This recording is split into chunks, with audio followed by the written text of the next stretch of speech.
U.S. threats to invade Greenland are also threats to NATO. This is an unprecedented situation we've never had in NATO history. I'm Marco Werman. And I'm Carolyn Beeler. Today we get the European perspective on Washington's designs on Greenland. Also, protected status for Somali refugees in the U.S. is ending. They could now be sent back to Somalia. My biggest worry is what to tell to my mother. She's sitting in a locally displaced camp in Mogadishu, Somalia, and she's more worried than I am. Plus, a big game for an amateur tennis player in Australia, and the Netherlands bans fireworks. Could be a lonely fight. A lot of people will go to Germany, to Belgium, to Poland, to all the other countries to get fireworks because all the borders are open. All that and more today on The World. This is The World. I'm Carolyn Beeler. And I'm Marco Werman. Thank you for tuning in today. We begin in Washington, where Vice President J.D. Vance hosted a closed-door meeting at the White House with top diplomats from Denmark and Greenland. On the agenda, the future of Greenland. President Trump is not backing away from his threats to seize Greenland, which is a semi-autonomous part of Denmark. But Greenland's leaders, along with their counterparts in the European Union, are less than thrilled with the idea of a U.S. takeover, to say the least. The World's Matthew Bell begins our coverage. As the foreign ministers of Denmark and Greenland were meeting with Vice President Vance and Secretary of State Marco Rubio, the White House tweeted a cartoon. It shows two dog sleds bearing the flag of Greenland with a fork in their snowy path ahead. On one side is the White House with an American flag blocking out the sun. On the other, a night sky with a bolt of lightning and the flags of China and Russia. The caption says, quote, "Which way, Greenland man?" On Tuesday, Greenland's Prime Minister, Jens Frederik Nielsen, seemed to be drawing a line in the snow of his own. Først og fremmest, så vil jeg gerne gentage, Grønland er ikke til salg. First of all, Greenland is not for sale, Nielsen said, and he continued. Grønland vil ikke ejes af USA. Greenland does not want to be owned by the U.S., governed by the U.S., and Greenland will not be part of the U.S., the Prime Minister said. Greenland is part of the Kingdom of Denmark. This morning, President Trump was asked by a reporter to respond to Prime Minister Nielsen's statement. Well, that's their problem. That's their problem. I disagree with him. I don't know who he is, don't know anything about him, but that's going to be a big problem for him. Trump also put out a statement on social media this morning saying the U.S. needs Greenland and that anything less is unacceptable. Denmark's foreign minister is Lars Løkke Rasmussen. He attended the White House meeting with Vance and Rubio and spoke to reporters outside the Danish embassy in Washington. He said the meeting was frank but also constructive, and he acknowledged that the two sides still have a fundamental disagreement. For us, ideas that would not respect territorial integrity of the Kingdom of Denmark and the right of self-determination of the Greenlandic people are, of course, totally unacceptable. Rasmussen said the Danish government hopes to continue talking with the Trump administration about the way forward. He pointed to Denmark's 225 years of friendly diplomatic ties with the United States. He said his government shares concerns about Greenland's security and that it is expanding its own military footprint there. But he said the U.S. already has wide military access to build up its own forces under a Cold War defense agreement. The U.S. can always ask for increasing its presence in Greenland, and therefore we wish to hear if the U.S. had any further requests to make in this aspect. We would examine any such request constructively. In the U.S. Senate, some relevant legislation has just been introduced. It would prevent the Trump administration from using taxpayer dollars to blockade, occupy, annex, or otherwise assert control over the territory of any other NATO member state. Kentucky Republican Mitch McConnell weighed in on the issue today. He said he has yet to hear from this administration a single thing we need from Greenland that this sovereign people is not already willing to grant us. McConnell went on to warn the Trump administration against committing, quote, an unprecedented act of strategic self-harm. For The World, I'm Matthew Bell. For more on what the U.S. stance on Greenland means for NATO, we turned to Carlo Masala in Munich. He's a professor of international politics at the Bundeswehr University. He said the situation presents a totally new challenge. I mean, this is the first time that the leading NATO member threatens another NATO ally with the use of force to get part of its territory. This is an unprecedented situation we've never had in NATO history. And if the U.S. administration should rely on force to take Greenland, then actually this is the end of NATO. I mean, NATO has no mechanism to deal with military conflicts among its members. NATO was set up to deal with external threats and external military threats for its members. But if the biggest alliance member use force to take some territory of a smaller NATO ally, actually this is the end of NATO. Let's say that it does not come to that, and there is more of a diplomatic resolution to this current conflict.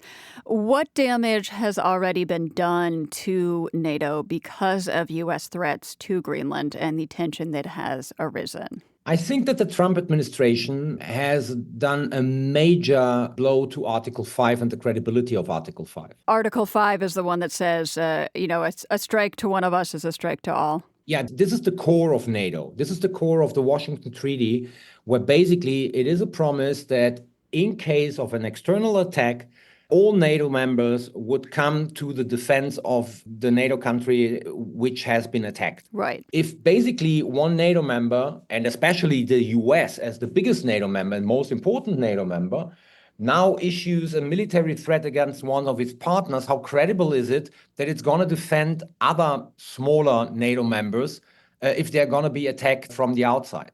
So there is, I would say, an incredible backlash the U.S. administration has produced with regard to Article 5. So because we're living in a time where especially the Baltic countries are afraid that if the war of Russia against Ukraine is over, they might be the next victim of a Russian aggression. So to what extent can they still believe that the US will come to their defense if they are going to be attacked in the future?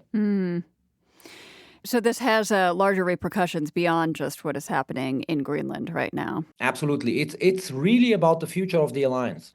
The official response from NATO to President Trump's comments about Greenland has been somewhat muted. NATO Secretary General Mark Rutte has said Greenland's security is, quote, non-negotiable.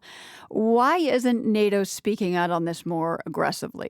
Is it just trying to keep in the U.S.'s good graces? The problem for the Europeans is that they need the U.S. with regard to Russia's war against Ukraine. And they need the US as some sort of security provider for Europe. They are afraid that if they speak up with regard to Greenland, the US or Trump himself might basically then tell them that they have to deal with Russia and the Ukrainian war just by relying on their own diplomatic initiatives and their military means. So basically there is a trade-off. What is more important, to keep the US engaged in the Ukrainian talks or Greenland? And I think most of NATO's members already decided that Ukraine is more important than Greenland. Interesting. NATO countries agreed last summer to boost defense spending to 5% of GDP by 2035. Are they now able to defend themselves and Ukraine without the U.S. if they had to come down hard on this and they lost U.S. support for the war in Ukraine? If the US would decide in the next, let's say, 2 or 3 years to basically pull out of Europe, Europe wouldn't be able to defend itself against any form of large-scale Russian aggression. Because we are in the process of rearming ourselves, but this takes time. Because if you buy a tank or if you order a tank, you will get it in 2 to 3 years. So it is a process where we still need a couple of years to be able to defend ourselves against any form of external aggression. That's basically the problem of the Europeans. If the US would by tomorrow decide that they're no longer be the security provider for Europe, Europe would be in deep, deep trouble. I'm speaking with Carlo Masala, a NATO expert and professor at the Bundeswehr University in Munich. I was interested to see that in a speech yesterday, NATO Secretary General Mark Rutte said that the U.S. is absolutely committed to NATO. This was in relation to comments about increasing defense spending for European countries and others. Do European leaders believe that the U.S. is absolutely committed to NATO? No, I don't think so. Most of European leaders don't believe this any longer. There are a couple of European countries who still do believe that. I'm just coming back from Poland, where basically, the political elite or parts of the political elite still believe that the US is committed to European security and to NATO. But if you talk to French politicians, Germans, even British politicians, they all realize that you can't trust the US any longer. And this is exactly what our Chancellor Merz a couple of months ago said, that you can't trust the US any longer to be a reliable ally. He said last month that Pax Americana, this US-led world order, is largely over for Europe. If that's true, what sort of new world order are we transitioning into? Well, actually, I think we are transitioning into a new world order, which will be, at the end of the day, a bipolar one, where the two, let's say, superpowers of the international system are the US and China, with the difference from the old bipolar world order between the US and the Soviet Union, that actually both China and the US don't consider partners as important in pursuing their national interest. So all these countries who are in between then have to decide whether basically to pay for security, either by the US or by China, but won't play any role on a global scale because the world is going to be dominated by these two superpowers, China and the US. When we talk about Europe, what tools do the Europeans have, if it would come to this, to counter US aggression in Greenland? Honestly, none. I mean, what Europe can do is they can start sanctioning US politicians, they can start sanctioning US companies. But the question is, what kind of retaliatory measures will the US then take? And I think at the end of the day, Europe won't do anything if the US takes over Greenland in one way or the other, because it lacks the instruments and it's still too dependent economically and politically from the US. You mentioned sanctions and things like that. Even if Europe is not strong enough militarily to counter the U.S., do you think that as one of the world's largest economies taken together, the EU, it would have power to check U.S. actions? Well, it has at least the power to harm U.S. economic interests in Europe. Yeah? And then the question is whether the Trump administration would change course then or would start a kind of trade war with Europe. So we're talking today primarily about what is happening with Denmark, Greenland, and the U.S. But of course, the larger backdrop here is the war between Russia and Ukraine. I'm wondering how this latest news sits with you against this backdrop of this larger war in Europe. Well, actually, what we see right now the U.S., of course, but also Europe is now concerned with Greenland, and Ukraine is somehow put on the back burner. The second thing is, I think that U.S. actions with regard to Greenland are weakening the whole policy of deterring Russia with regard to any kind of future aggression against a European NATO member. And the third thing, and this we have to see, is how are the negotiations between the US and Moscow being affected by what is happening in Greenland? Because rumors says that I think Witkoff and Kushner, anytime soon, they want to go to Moscow to talk to their counterparts. So we still don't know what kind of effect this policy with regard to Greenland and Venezuela, and probably even Iran, will have on US-Russian relations with regard to finding a solution for this war. President Trump has been in office for his second term for nearly a year. I'm wondering if you could step back for a moment and reflect on how his foreign policy overall is shifting the world order. Well, actually, his foreign policy is bringing the liberal world order we used to have from the end of the Second World War until recently. It's bringing it to an end. I mean, we are moving into probably a world order where the only countries which matter are the big powers. I mean, as I said, China, probably a bit Russia in Europe and the US. And international relations probably in the next couple of years will resemble much more international relations we know from the 18th and 19th century. I mean, these kind of great power concerts, rather than the world order which had been established and led by the US after the end of the Second World War. Carlo Massala is the author of If Russia Wins. He joined us from Munich.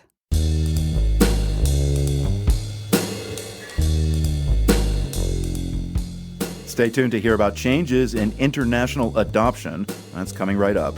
You're listening to The World.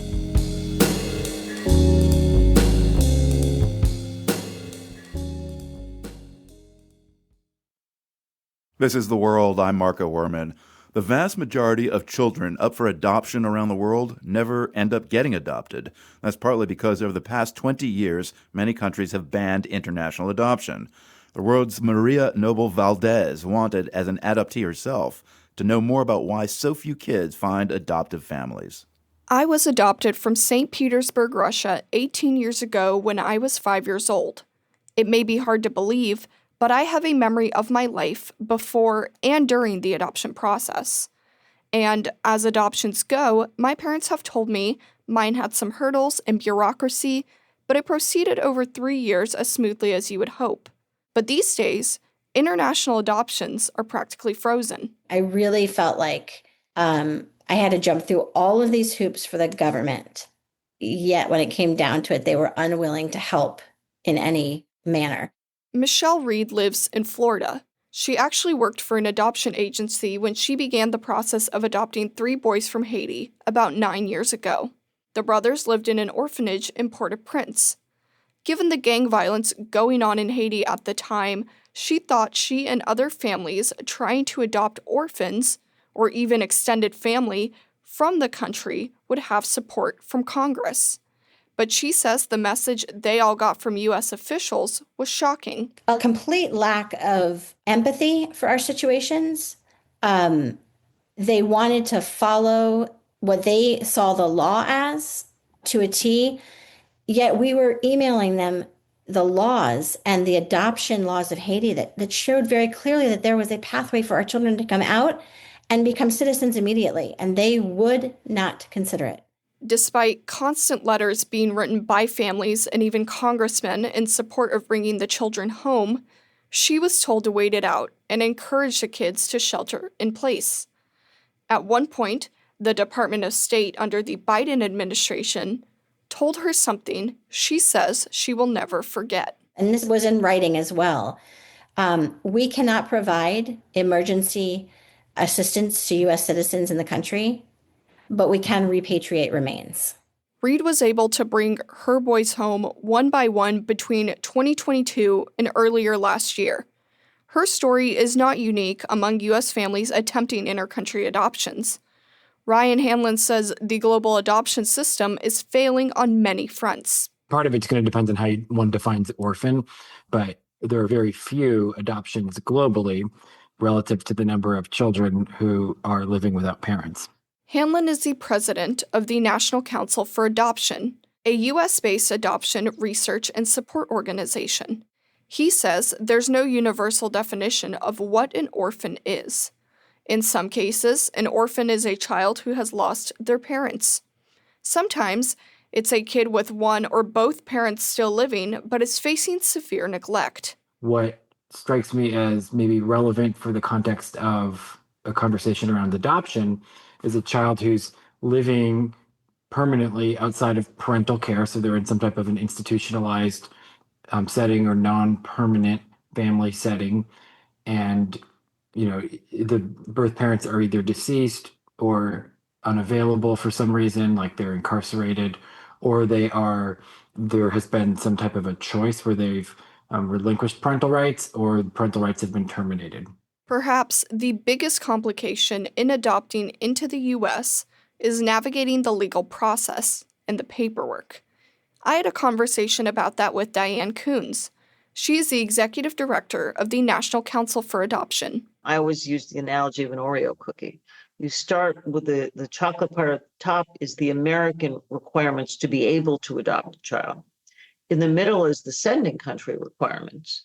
And then you go back to American requirements. Because as you know from your own experience, just because you adopt a child does not mean they're a citizen. And we have had very upsetting cases, and this is something we've worked on very hard to change, that tens of thousands of adopted children never became citizens. Coons is an adoptive mother and a lawyer. Once a corporate attorney, she now works to help families adopt from overseas. I mean, my 4 adopted children had 3 different paths for citizenship. And I'm a lawyer, so, the one thing they had was their citizenship right away. But there's 3 different rules because of the time. The child born in 96 had one set of rules, and then the law kept changing. Another massive challenge? Politics. Ryan Hanlon says some nations stopped allowing Americans to adopt children because of a handful of abuse cases decades ago. Since those cases, new laws have been passed to make sure adoptees are safe. For the Netherlands to say they don't want to do modern day adoptions because they don't like what happened in the 1980s is foolish. It doesn't take into account the modern realities, the modern practices, and certainly isn't responsive to the needs of present-day children. Remember how I said I was adopted from Russia? Well, my parents took me home just in time. Because since 2012, Russia has been one of the places that stopped inter-country adoptions for U.S. citizens. It came after Congress sanctioned Russia for the murder of a prominent attorney who exposed massive fraud. Diane Coons of the National Council for Adoption says that made the attorney, Sergei Magnitsky, an enemy of Vladimir Putin. I do believe that Putin and his inner circle rooted around for something to do that would be painful and hurtful to Americans, and banning adoption from the United States was. Russia maintains the ban is to protect children from abuse in the United States. Other countries, including China, Guatemala, Ethiopia, Cambodia, and Nepal, have banned international adoptions as well. The vulnerability of the process to political wins and bureaucratic red tape is staggering. Reflecting on the flaws in the adoption process, it's really a miracle that I was adopted when I was. For The World, I'm Maria Noble Valdez.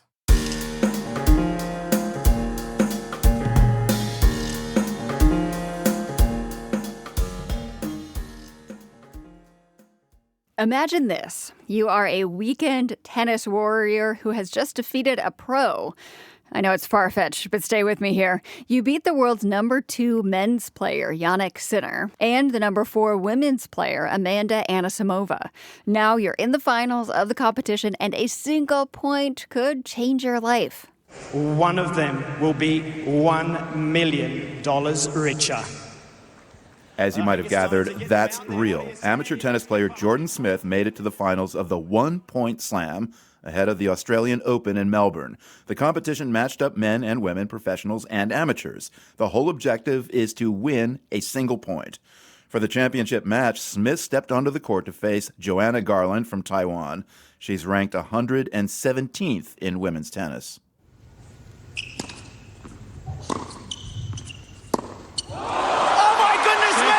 He's won $1 million! $1 million in Australian currency. That's close to $700,000 US. As you could hear, everyone was pretty shocked. The 29-year-old Smith is an amateur athlete, but he is not inexperienced. He won national titles as a junior player. Smith says he's going to buy a house with the prize money.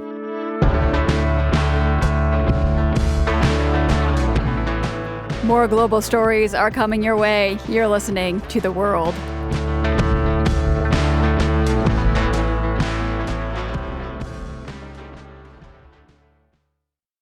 This is The World. I'm Marco Werman. The Trump administration is ending temporary protected status for Somalis in the U.S. The announcement means the hundreds, possibly thousands of Somali immigrants with TPS have just 2 months to leave the country or face deportation. President Trump has put a glaring spotlight on Somali Americans. He's called them garbage, saying they come from hell and contribute nothing. Add to that the current investigation by federal agents into fraud in Minnesota, allegedly perpetrated by, among others, people of Somali descent. It's all been concerning for Somali American Abdi Nur Iftin. He survived Somalia's civil war, then came to this country after winning the visa lottery in 2014 and wrote a memoir about the experience, Call Me American. We reached him today in Maine and asked him how he's doing now. It has become very, very normal for me to wake up every day and go to my social media accounts and see Somali on handcuffs. A lot of the Somali community members in Minnesota are, sharing those photos as they are meeting ICE face to face. No one has ever actually expected that we would be facing this kind of a go back home. My biggest worry is what to tell to my mother. She calls me every day. She's sitting in a locally displaced camp in Mogadishu, Somalia, and she's more worried than I am. And so I'm trying to come up with all the excuses to tell her, I'm a naturalized citizen, mother. I don't really have much to worry about, but I never know what's going to happen next. There are these videos of Somalis who've been deported who are sent back. And I know your mother, when she sees those videos, what does she think? There's obviously hundreds of Somalis that are sent back to Somalia, coming off these airplanes. But what's making things even much worse is that some of these people that are being deported from the United States going back to Somalia are famous. Like, we're talking about someone on TikTok who's used to, come in live and chat with the community. I can give you one example. There's a gentleman, pretty famous. His name was Gadi Khan. Actually, he ended up on the X account of Homeland Security, and they posted his picture as, being deported. And who is he and why is he famous? He's a social media influencer, and he's one of the people that came through the southern border when President Biden was in office, and he's documented his entire journey. It's a dangerous trip through the Darien Gap, and he ended up going back to Somalia. And so when people like my mother and friends and, community members back home, and even here in the United States, when they see that kind of deportation process that's happening to those of us within the Somali community that are sort of celebrities, famous, so everyone really assumes that you could be next. What is it like for you to watch those videos of Somalis who've been deported back home? Obviously I moved here and I wrote a book and I thought, hey, I've made it here and it's okay. The worries are gone, right? But it's not really quite true. Homeland Security Secretary Kristi Noem says conditions have improved in Somalia, and that's why Somalis no longer qualify for TPS. Having stayed in close touch with friends and relatives back in Somalia, is the country safe now? What do you hear from folks back in Mogadishu? Well, it's interesting. If you go to the United States State Department, Somalia is still level 4, extremely dangerous. Do not travel. I'm not making this up. Anybody can go on the State Department and look at that. So there's a group, Al-Shabaab, which is a pretty radical group that's been attacking the government positions, and they're still there. They're pretty active. The government is doing its best, but it really hasn't done enough to make people back home feel safe, and for those of us here to be able to go back and peacefully, reconnect with our family members. So at this point, I don't think it's actually safe at all for anybody who's left Somalia to go back to Somalia. Abdi, there is the intense ICE presence in Minnesota's Twin Cities. There's also this federal investigation into fraud allegedly committed by people of Somali descent. What are you hearing from your social circles there about the mood right now? Yes, there is certain members of the Somali community who have done fraud. Actually, that's out there, and there's evidence in Minnesota. But there's over 80,000 Somalis living in Minnesota, and sometimes the narrative seems to be turning the entire community as thieves, right? People who defrauded the government. I know the community. A lot of members of the community are working hard, even if English is not their first or second or third language. They work hard, paying the bills, getting their kids to school. But unfortunately, this entire narrative has really covered up their hard work and their contribution in the United States. Are the allegations of fraud and this federal investigation, is that dividing the Somali American community in Minnesota? It is. Absolutely, it is. I know a large group, probably growing number of Somalis who are saying we shouldn't be hush about it. We should talk about fraud and who did it. Being quiet can mean complicit in the entire community. So I hear that as well. Yeah, and is there concern about speaking out right now about what's going on? It can be. Actually, it seems to be that the country, the United States, which I've lived in now for nearly 12 years, we're drifting apart, right? We're now being a Somali depends on who's seeing you. If it's, half of the country just sees me as a person who's not American, not patriotic. So I've been trying to fight that back and say, a lot of us are actually love being here and assimilate and just do things like I do. I go hiking, skiing. I do all kinds of things that Americans love, eating hot dogs, and so I've been trying to get that story out personally. It's not that, we're in a bubble. And then there's part of the community that are just unable to communicate in English. I've been connecting with Minnesota. I've actually traveled back and forth to Minnesota a lot because I have friends there. And it is true. If you look at a number, a lot of the Somali community members are actually dependent on welfare. It is true. But why is that? You might be asking.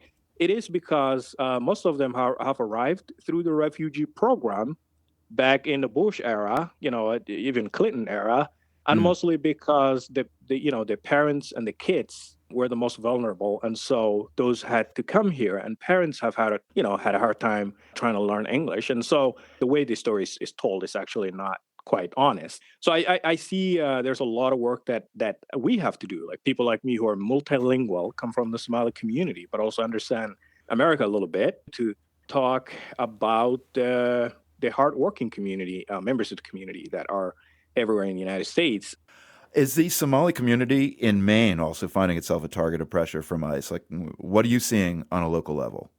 There's ICE in Maine. Actually, a couple of days ago, but I was driving on the highway and there was an ICE car in front of me, and sort of heading out to Lewiston, Maine is where predominantly the Somalis and other immigrants are. And at least there's a sighting or two or three, activities going on every day. I'm getting concern from members of the community who I'm in group chat with, who are saying, what is best to do? Do you have to run? Do you have to hide? Do you have to not open the door? And so we're having that conversation. And there are a lot of lawyers in Maine who are also volunteering to go out, help the community, and we appreciate the work that they're doing. It is remarkable, though, that you're having these what-if conversations. You wrote in your memoir, Abdi, Call Me American, about your love for the U.S. as a child. This country was an idea and a dream for you when you were growing up in Somalia, a country at war. I'm just wondering, where did that dream come from? No, it came from out of desperation. Growing up in the civil war in Somalia as a child, there was no school. We played soccer all day long and hide and seek at night. My mom was just living out on the street, and I joined her. And that's not a life that any human being would really want to live in, right? And the Marines have arrived. For those of some of the audience members might have seen Black Hawk Down from the American perspective. But I was there for that. I was one of those kids that just run around, saw the helicopters, and just went every direction because it was like watching a real action movie. And shockingly, that's where it started, right? It's just, where are these guys from? I really want to see, that kind of child curiosity. And then all these action movies, Hollywood movies, and, pop culture. There was all this American music that just came into Somalia. And this is way before Al-Shabaab. So at least we had freedom to listen to music and watch movies. And by 2006, and Al-Shabaab took over the country, and they bombed the movie theater, and they basically forbid everything that I really enjoyed, including movies and soccer. And, and then that's when I decided to leave Somalia, just because my freedom, the little freedom that I had, disappeared. And I came all the way here many, many years later to find freedom and I guess justice and live happily. And I'm not really sure if that's there now as I speak. Well, I was just about to ask you, what is it like for someone like you who experienced a sudden collapse of society and this eruption into violence and vulnerability to be experiencing this moment of instability in the U.S.? Yeah, may I use the word betrayal? Actually, that's the way it feels. I really wanted to be treated as American. I worked hard to become naturalized. I even celebrated. It ended up on the TV, raising my right hand, taking the oath of naturalization. It brought tears to my eyes, when I raised my right hand. And it just made me feel connected and love this country even more, right? And I really, really, really hope President Donald Trump and his group just see that, how emotional it can be for some of us immigrants who went through hell, civil war, an Islamic regime, and then eventually going through all those odds just to get here to become free and live a normal life. And I really hope people see that aspect of the story as well. I can imagine you were and probably still are not the only Somali who'd like to come to the U.S., but how different is that perspective in Somalia today?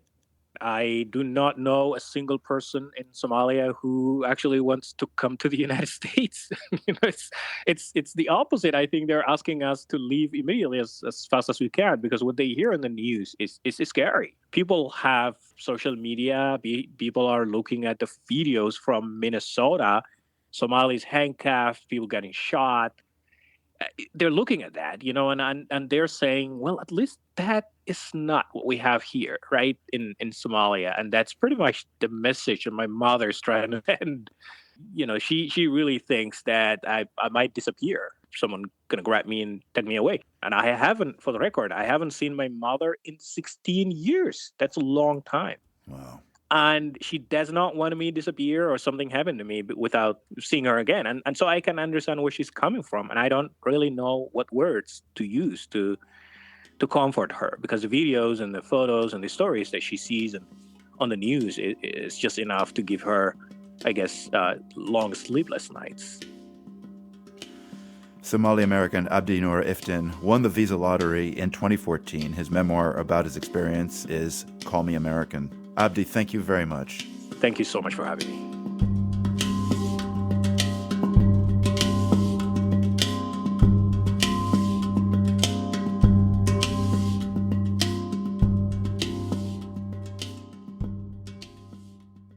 U.S. troops have seized a total of 5 oil tankers accused of evading U.S. sanctions.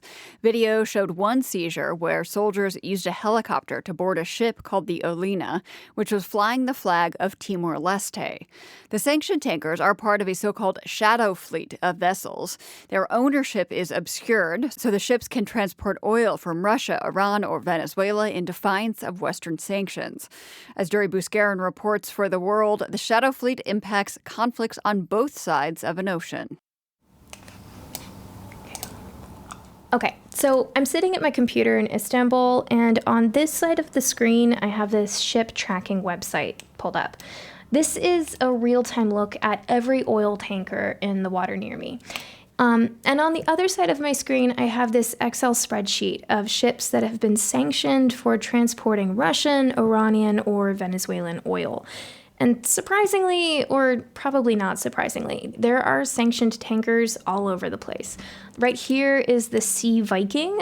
It's waiting in the Marmara Sea to sail up the Bosphorus Strait. And then on the other side, there's the Walrus that's hanging out at a port in the Black Sea.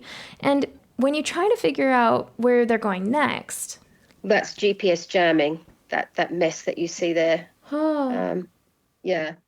Michelle Wiese-Bachmann is a maritime intelligence analyst for Windward AI.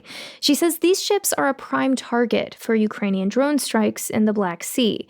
So on her screen, there's a jumble of lines that look like they've been scribbled over a Russian port. This is done by Russia in order to mess up all the navigation signals.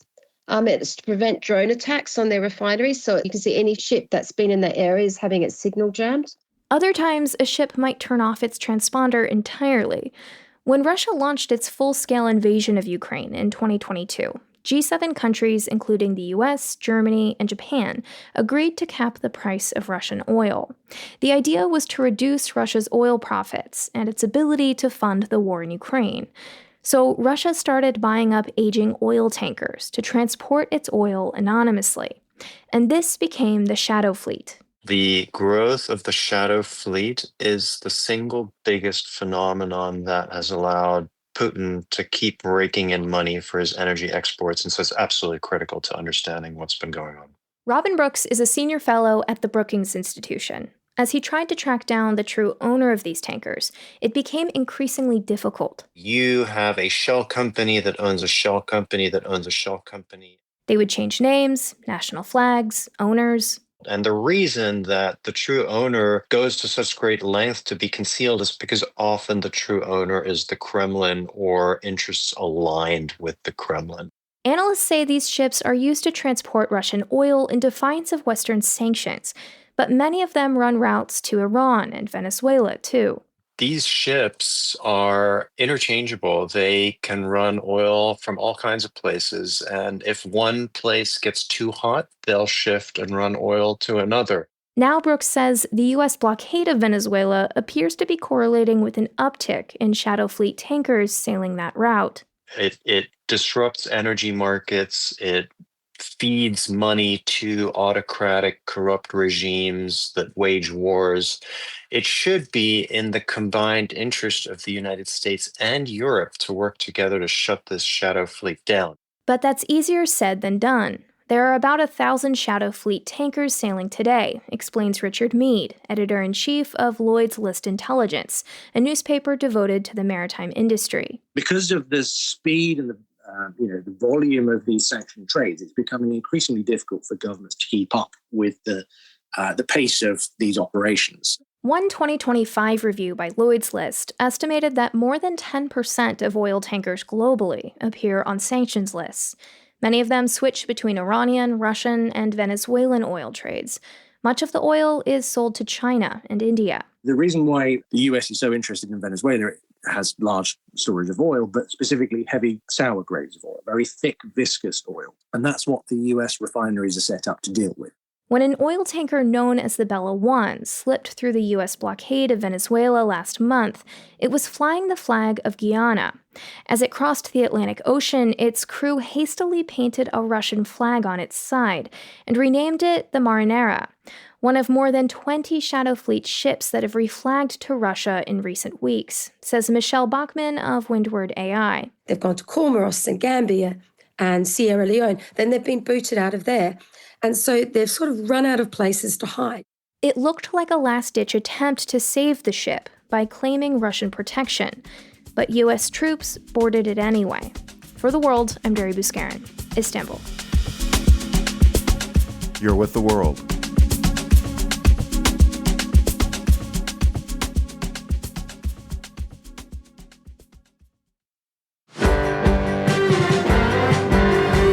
This is The World. I'm Marco Werman.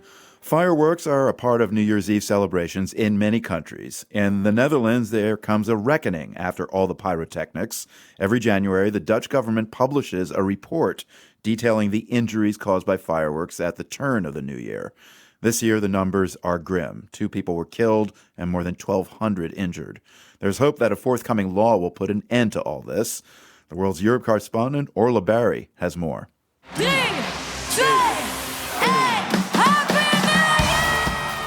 New Year's Eve kicked off in central Amsterdam this year with a spectacular fireworks display.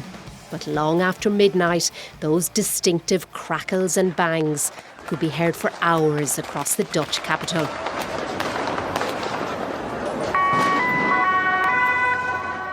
Several gangs of revellers also ended up in violent clashes with police. It was a brutal start to the new year for Dutch police, who say they faced unprecedented violence on New Year's Eve. Emergency services were pelted with fireworks and even petrol bombs.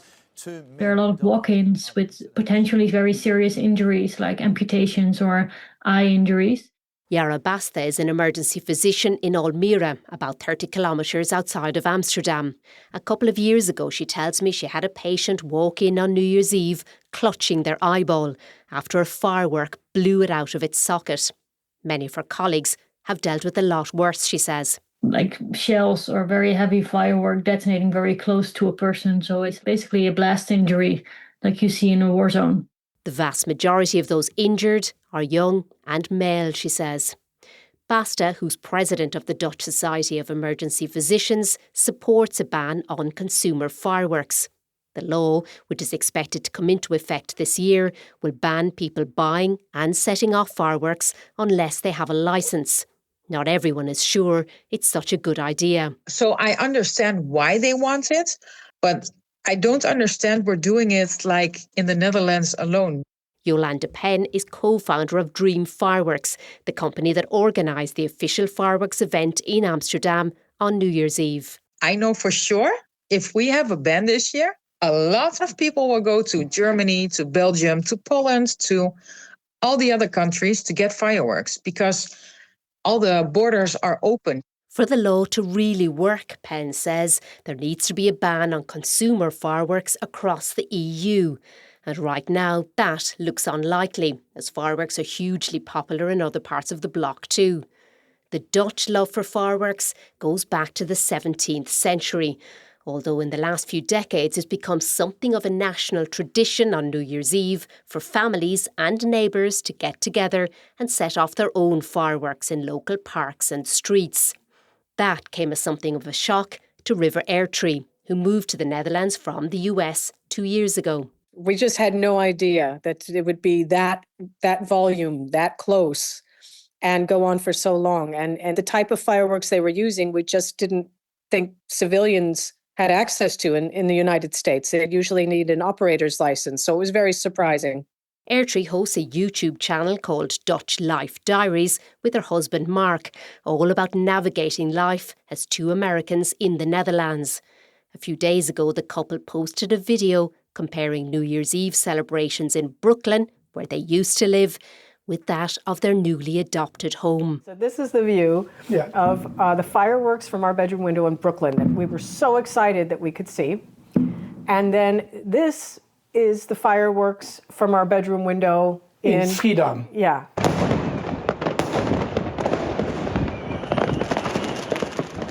Airtree says they could hear explosives going off throughout the night, which she points out can be really stressful on their pets too. We start using pheromone spray in the house a few days before New Year's to keep them calmer.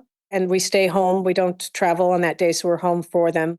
The Dutch political party, Party for the Animals, has been campaigning for a nationwide ban for the past 15 years.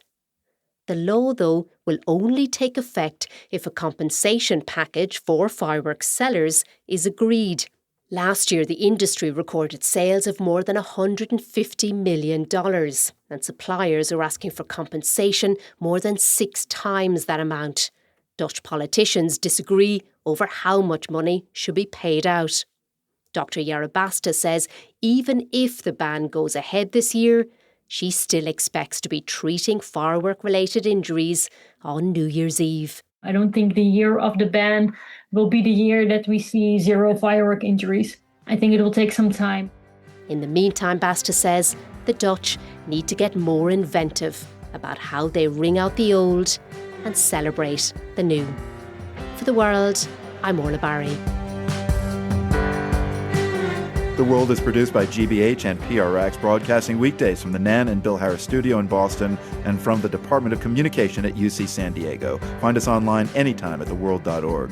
I'm Marco Werman. And I'm Carolyn Beeler. Join us back here again tomorrow.